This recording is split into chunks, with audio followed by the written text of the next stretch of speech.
hate to say that we were kidnapped and brought here. It's true. It's not hate to say that we were Jim Crow, discriminated and segregated. It's true. Our problem has been, as black people, we've always been concerned about white America, never about... I can't be a pessimist because I'm alive. To be a pessimist means that you have agreed that human life is an academic matter.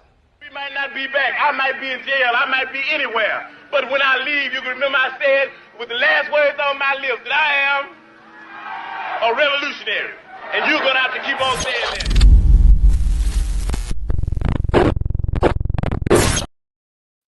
that. Thank you, thank you, thank you. It's your man H-Rap. Happy New Year. Merry Christmas. Happy Kwanzaa and every other thing. Thank you for tapping in. This is the End of the Bench Media. I am H-Rap B. This is a few minutes of H-Rap that I do every day. I apologize to the people who support me. Thank you, thank you, thank you. Because I haven't been on air in a few days. I've been under the weather. I'm back. I'm better than ever. As y'all know what to do. Hit that like button. Hit that subscribe button. Hit that share. It is important. It helps me all the time. I have been getting a tremendous amount of likes. Please, if you tap in, hit like. Please, thank you. You can catch us on www.thaendofdbench.com. That is www.thaendofdbench.com. It's on the bottom of the screen, as it always is. Thank you. You see it. thaendofdbench.com. Check me out. Subscribe. Leave a note. Comment after the show is over, no matter what time it is. It is important that you do so. Today, I want to thank my parents, Dolores and John. Without them, there is no me. Without me, that you be doing something else. And thank you for the support. Thank you for the national and the international support. It's very important that you do so. Please continue to do so. Now, it is 2025. Today is the first Monday of 2025, which I'm going to do a show. Today's show is called Black Monday. Black Monday is a term used in sports in the NFL realm. The reason they use it in the NFL realm is because that's when people lose their jobs. It's a dark day when everybody loses their job. Why they call it black, I don't know. We're going to call it White Monday. But this is what I want you to do. Understand, this is what we're dealing with. We are dealing with the fact that the National Football League is terminating people. And we're going to talk about one, Hakeem Jeffries. And then, you already know, we'll show you something from the Red Summer to show you the type of things that we're up against. We need to get our minds right so we can get our spirits right, so we can get our finances right, so we can rebuild our community and get our community right. Thank you for tapping in. It's a wonderful day. Now, what am I going to do about Black Monday? Black Monday is a day, I preach about this all the time. A lot of us, we don't pay attention to what's really going on. We watch the games, and that's what we're supposed to do. But they don't allow us to just be fans of the sport. They involve us. They get us entrapped in this game of football. So they want to talk about salaries. They want to talk about they want us to be armchair general managers. They want us to be involved in every aspect of the game. So I'm gonna be involved in this aspect. Only one person that's been fired so far. It is a guy by the name of Gerard Mayo. 1 year. 1 year. What is 1 year at a job in regards to sports? He didn't turn the team. He didn't do a 180 with the team. The team was going on a down spiral. He didn't make them immediately go upward. He had a bunch of injuries, and it is a team that is depleted of talent. This should have been a rebuild. That's called an opportunity. He got a shot. He did not get a chance. He got a shot. What's the difference in chance and shot, you ask? A chance is when you get an opportunity. You get multiple opportunities. Since we're talking football, let's look at it in football terms. A shot is 4th and 1 on the 50-yard line to score a touchdown. First, 4th down and goal to goal. So either you score a touchdown or you get a ball back. And that's what they asked him to do. An opportunity or a chance, that's what happens when you get 1st and 10. So now, and then you get a chance to move the ball forward, or you might get a sack, or you might get a penalty. You get multiple opportunities to do what you need to do in order to be where you want to be. He did not get there. He got a shot. They gave him the ball on the 50-yard line. That was 4th down and goal to goal. Score a touchdown or get a ball back. He didn't get a real opportunity. So what Gerard Mayo has to do is re-scramble. And this goes right back into what I've been asking you guys to do. this goes right into what I've been asking you guys to do. And when I say you guys, I'm talking to the brothers and the sisters who want to be coaches in the National Football League or the NBA or the WNBA. I don't know how it goes in the WNBA because I'm really not as astute in the WNBA, but I know there are multiple players that have been sitting on benches and standing on sidelines, hoping and praying and wrenching their hands and going around and doing everything they can to get NFL jobs. Every Black Monday, 5 to 6 people lose their jobs, and 8 to 10 and 12 to 15 brothers get overlooked. And then it's this foolishness on TV, the black coach. And then you got people in big time college football saying, where's the black coach? It's 80% black people and 60% black people, and all this rigmarole about how we don't get jobs. I keep telling y'all, my man Michael Vick, salute to Michael Vick, salute to Deshaun Jackson, salute to Eddie George, and others who've taken these jobs at HBCUs. If y'all really look, this is my theory. College football coaches are hired to become legends and set standards. That's why Coach K was there from the mid-'80s up until like 3 or 4 years ago. Dean Smith retired there. John Wooden retired there. The greats retired there. There are certain institutions that you really don't want to go there because the standard is so high, it's almost impossible to maintain a situation like that. Not saying that you shouldn't take on challenges, but you're hired to get fired at UCLA in basketball. You're hired to get fired at Kentucky in basketball. You're hired because you're going to have ebbs and flows. It's never going to be a constant high. It's going to be ebbs and flows, and people act as if you have a mid-grade year, you should be terminated. Alabama football. It is almost with Bear Bryant and then Nick Saban. If you don't automatically, you got 3 years to win. Notre Dame, you got 3 years to win. Ohio State, if you're not in contention every single solitary year, you out of there. So these are jobs that I don't know if I would take. Black coaches start overlooking jobs like the Oakland Raiders. The Las Vegas Raiders, the Chicago Bears. You don't want that job. The Los Angeles Lakers. And other institutions that if you're not winning a championship, you're looked upon as a failure. Now, if you are looking to create a legacy, I say black men of the NFL, black men of the NBA who are not getting opportunities, you and some of your friends pack up and go to HBCUs. Oh, it's going to be turmoil. Winning institutes power. No matter how much power the people have at the top, when you walk in the door, a millionaire, that neutralizes some of their power. And then when you bring that fan base with you, it neutralizes more of that power. It's corruption there. That's why those HBCUs are run piss poor. They're in the midst of corruption. But you need to be able to weather the storm, become all powerful, and then you get rid of the bad apples. Or go to one of these HBCUs that they're looking for somebody, Grambling State University, Southern University, Arkansas Pine Bluff, what my man Big House Gaines was, Winston-Salem State, FAMU. You go down there with the mentality that I'm going to waver this storm, and then I'm going to become the next Eddie Robinson, the next Clarence Big House Gaines, and others of that ilk. Because why would you continue to beg people who don't want you there? Gerard Mayo got 16 games. Antonio Pierce might get maybe he got like 17. He might have 22 games under his belt. You shouldn't you can't turn the team around 365 days, especially when you have a very minimal talent and you don't have opportunities. I believe the Bears are going to fire Ryan Post. They may replace him with a black dude, but Ryan Post is not the problem. See, the problem is we keep asking. We keep asking, and then they think, oh, we got you where you want. Brothers, sisters, men, this is what I want y'all to do. Go to some of these HBCUs. Don't recruit from the top 100.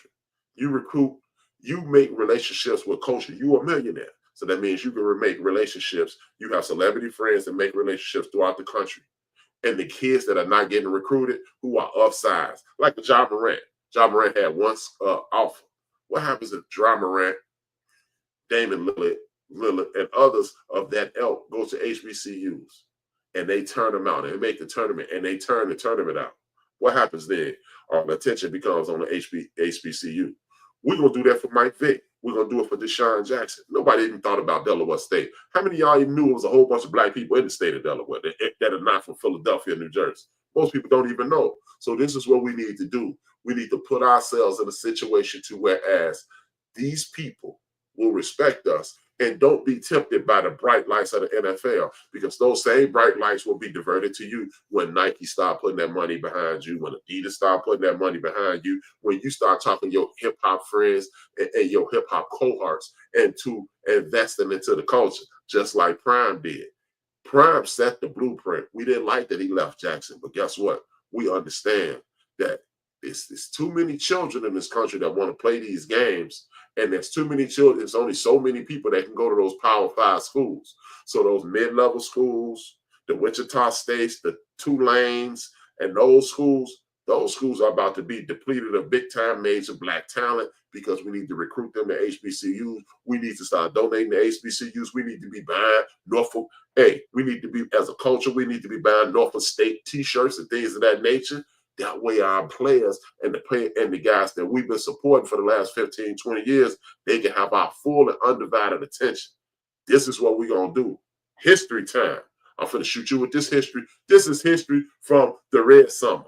This is when we stood up. We came back from the war. We had our heads up high, our chins high, not down, not kowtowing to anyone, and we're going to see what happens. You're going to see a portion of this. Y'all already know. Go to www.thaendofdbench.com. You want to see the video in its entirety, or subscribe to my main man, Country Boy, on One Mic History.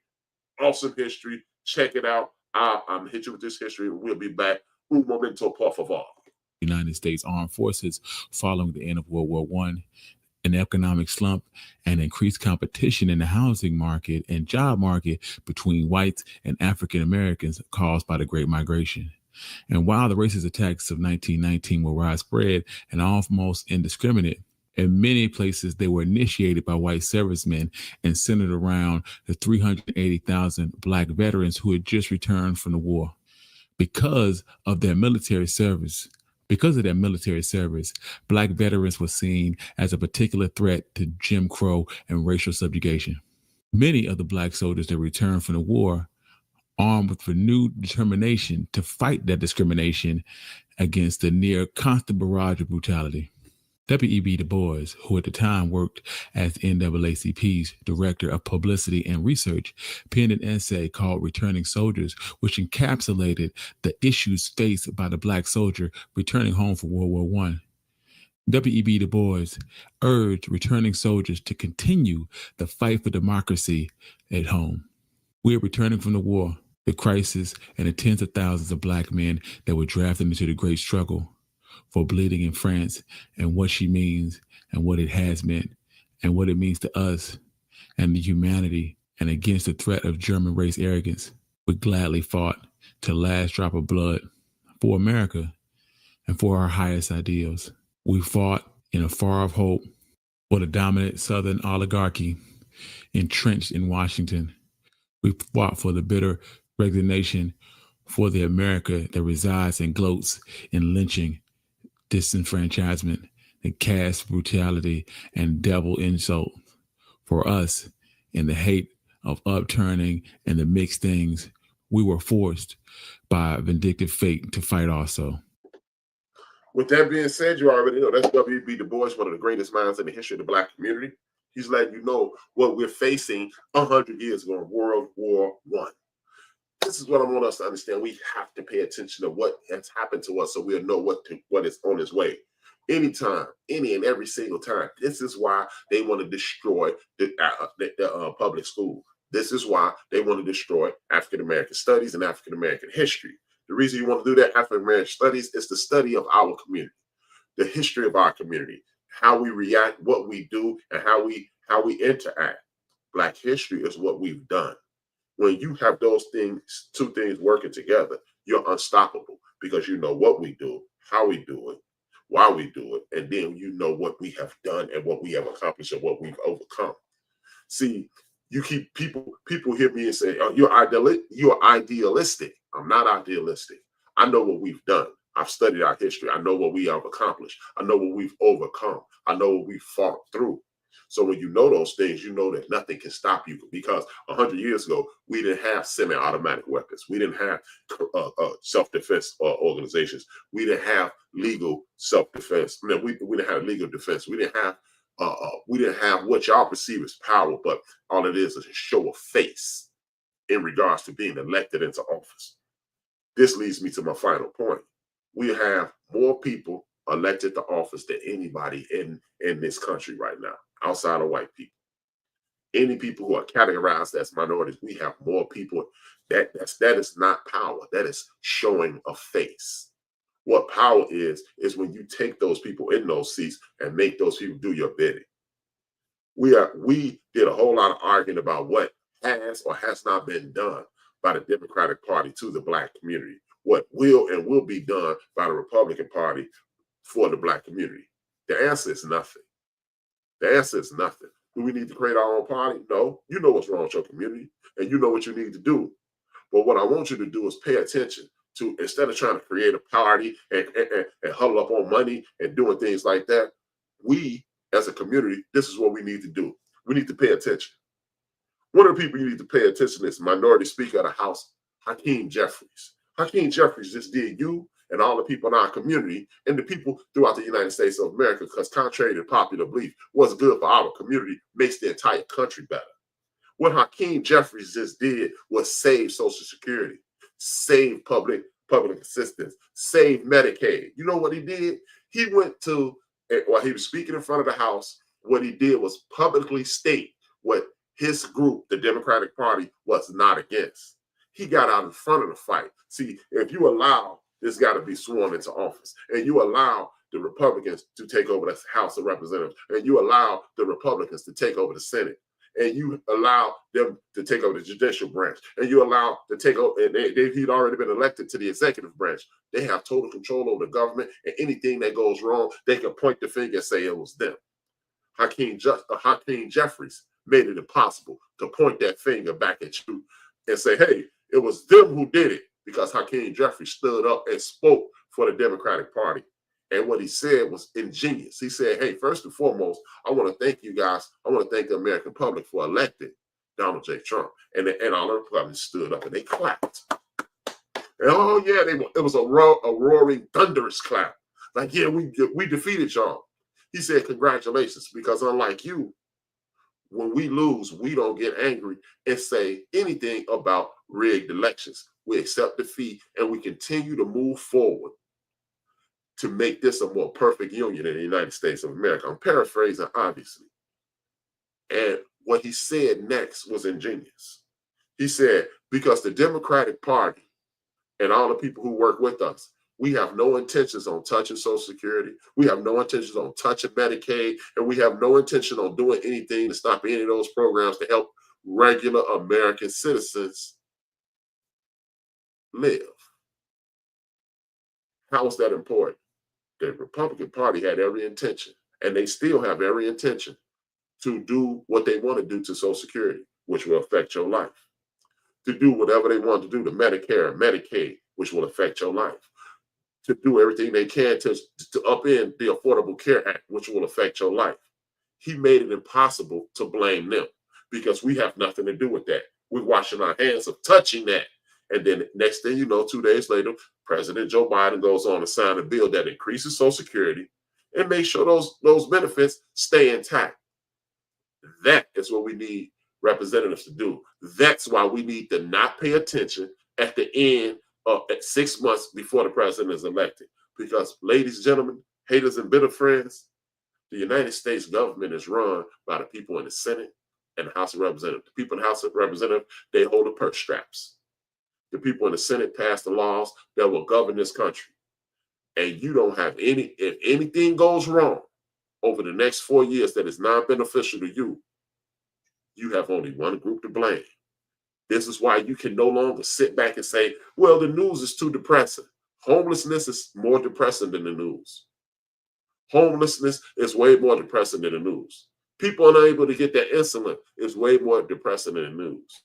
People who are dropping dead, 50,000 people a year that were dropping dead because they couldn't get their insurances to pay for the things that they needed. that's way more depressing than the news. So what we're going to have to do is, as of today, guess what? In a year, in November, a year from this November, 2025, we can put more people in the House of Representatives, and they're going to get more people in the Supreme Courts throughout the United States of America, and then the ultimate Supreme Court. And we're going to ungerrymander these divisions of the state, these sections. Can't think of the word right now, but whatever. We're going to ungerrymander that. And then once we ungerrymander it, we're going to put the right people in office who are fighting for working class America. And once we get people fighting for working class America, we're going to get the proper funding into these states. And then we're going to unpollute the water. And then we're going to stop drilling for coal, so the coal that is in the ground can filter out the water, so the natural spring water will be clean. And then we're going to stop fracking. And then we're going to start creating opportunities for people. And then we're going to make the government work as it says, by the people, for the people, and of the people. We're going to elect people who think like Hakeem Jeffries. And then, and only then, will you have a more perfect union and peace in your community. Meanwhile, you'll be doing the same every day, every Monday through Friday. I'll be on here, hopefully adding something to your day. With that being said, thank you for tapping in. It's the beginning of the year. I'm still a little nasal, but I feel a whole lot better. As you know who I am, as the screen says, Brian H. B. Williams. I'm two fingers. Y'all know it's one word. And what's next? And it is necessary for those people who rule over us and who rule over African people the world over, if those people are to stay in power, they must destroy our ability to love each other in a healthy sort of way. This is why